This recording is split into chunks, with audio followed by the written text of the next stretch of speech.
Aksi tangkap tangan oleh KPK terhadap pejabat Basarnas berbuntut panjang. Kini Brigjen Asep Guntur dikabarkan mundur dari jabatannya sebagai Direktur Penyidikan serta PLT Deputi Penindakan dan Eksekusi KPK.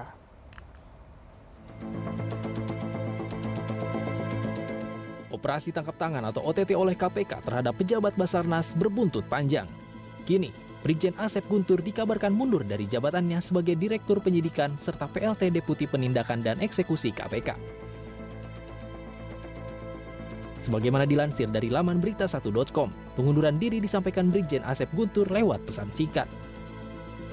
Dalam pesan yang beredar, pengunduran diri merupakan wujud pertanggungjawaban Brigjen Asep Guntur. Pengunduran diri Brigjen Asep disampaikan setelah pertemuan KPK dengan jajaran TNI pada Jumat sore.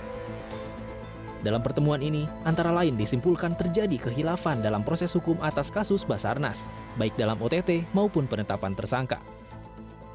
TNI juga menyampaikan beberapa poin keberatan usai KPK mengumumkan prajurit aktif sebagai tersangka kasus suap di Basarnas.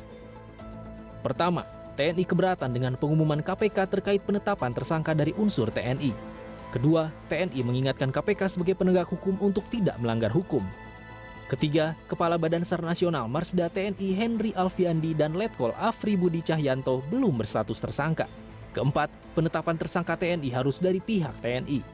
Kelima, TNI memastikan prajurit tidak kebal hukum. Semua proses peradilan akan dilakukan. Dan yang keenam adalah TNI memastikan tidak kecolongan terkait dugaan kasus korupsi di tubuh Basarnas. Hal ini juga dipertegas oleh Badan Pembinaan Hukum TNI. TNI menyebut dalam kasus ini, komunikasi antara KPK dan Puspom TNI tidak intens. TNI pun menyebut status Kepala Basarnas belum tersangka sampai dilakukan penyidikan maupun penyelidikan oleh TNI. Berdasarkan informasi dari teman-teman di Puspom, koordinasi komunikasinya itu tidak intens.